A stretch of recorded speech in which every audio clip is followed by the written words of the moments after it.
ini tanggal, bulan, tahun. Jadi ketahuan kapan mulainya anak angkat ini diangkat gitu. Nah, bahwa namanya Titi adalah anak angkat sah dari. Nah, nanti dicantumkan ini. Nah, berdasarkan inilah nanti kakak orang tua angkat itu dibuatkan kakak barunya seperti itu supaya anak angkat tadi masuk ke dalam kakak angkatnya, orang tua angkatnya itu tadi. Nah, seperti itu Bapak Ibu.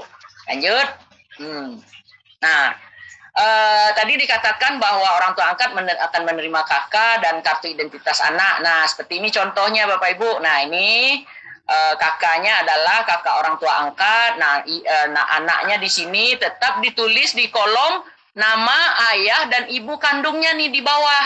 Walaupun di sebelah kanannya ini seperti yang dalam lingkaran merah ditulis anak, nah namun nama orang tuanya tidak dihilangkan. Nah, supaya jati diri si anak tidak berubah Bapak Ibu. Nah, kalau itu nanti salah, melanggar Undang-Undang 35 2014 kita, karena anak itu berhak untuk mengetahui jati dirinya semenjak dia dilahirkan. Tidak boleh ada kebohongan di sini. Ya, gimana Pak Dir? Apa Pak Dir? Nah, gimana Pak Dir? Lanjut Bu. Oh, lanjut. Kirain apa Pak Dir gini-gini tangannya. Baik, iya. Menyapa Pak Ses, ya. Bu, menyapa Pak Ses. Oh, Pak Ses, ada tuh.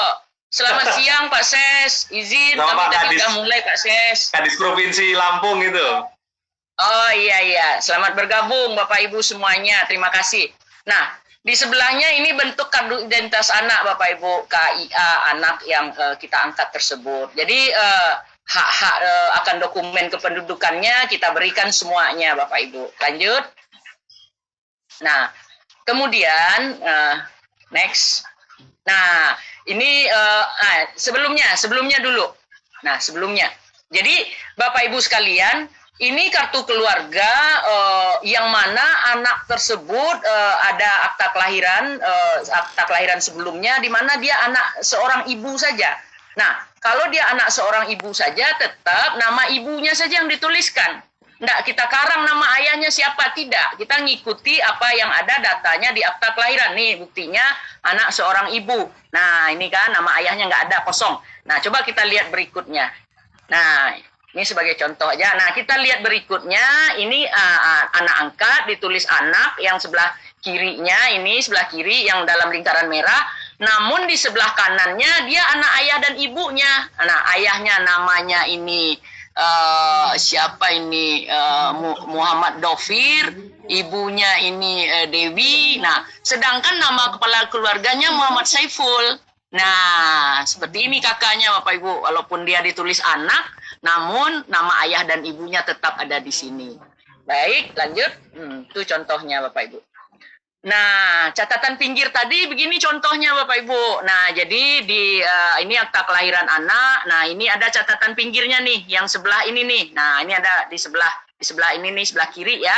Sebelah kanan kalau kita lihat, tapi sebelah kiri kalau kita membaca ini. Nah, itu catatan pinggir. Nah, Bapak Ibu, sahabat Dukcapil semua, jangan alergi dengan catatan pinggir ini. Catatan pinggir ini justru penting supaya keadaan yang sebenarnya dari perjalanan seseorang itu jelas adanya gitu.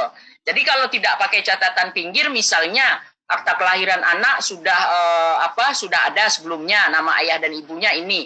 Nanti ketika kita minta kakaknya, nah loh, kenapa ini ada anak tertulis dalam orang tua yang bukan nama ayahnya gitu, atau nama ibunya misalnya. Nah, kan bermasalah tuh nanti. Nah, tapi kalau ada catatan pinggir ini, maka catatan pinggir inilah yang berbicara bahwa oh ini anak angkat pada tanggal ini dan diangkat oleh orang tua yang bernama ini. Ketika dicocokkan dengan kakaknya pas. Nah, jadi tidak mengalami kesulitan anak-anak kita itu seperti itu Bapak Ibu.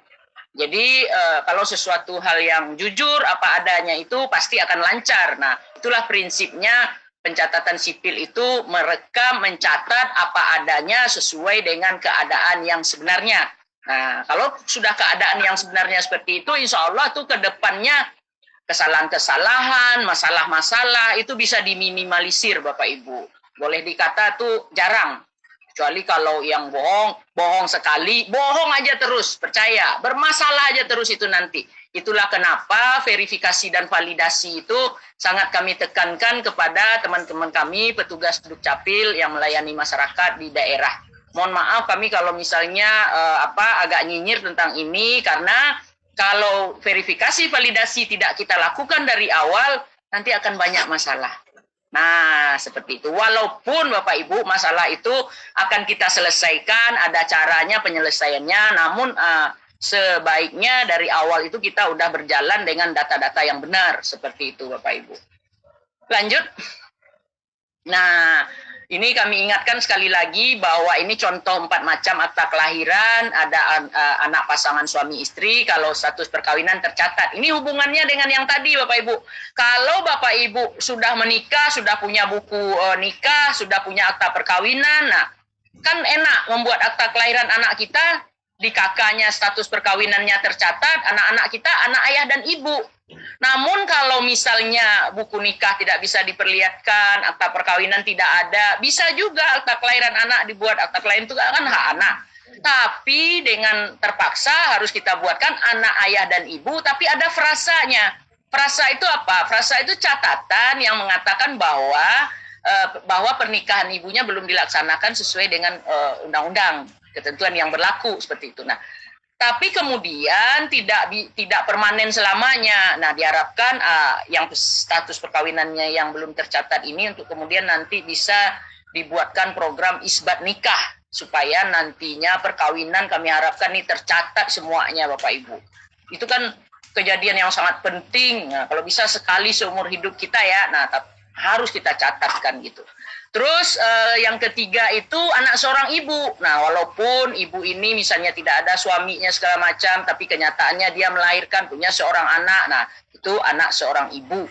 Nah, kemudian tidak diketahui orang tuanya pun tetap seorang anak itu berhak akan akta kelahiran ini. Sebab ketika dia sudah punya akta kelahiran, pada saat itulah bahwa anak tersebut itu adalah sudah diakui oleh negara segala macam. Jadi dia aspek legalitasnya itu sudah ada Bapak Ibu.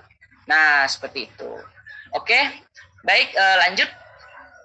Nah, jadi coba Bu Diana kita istirahat sebentar, putarkan dulu TikTok Pak Dirjen terkait dengan ini. Silahkan.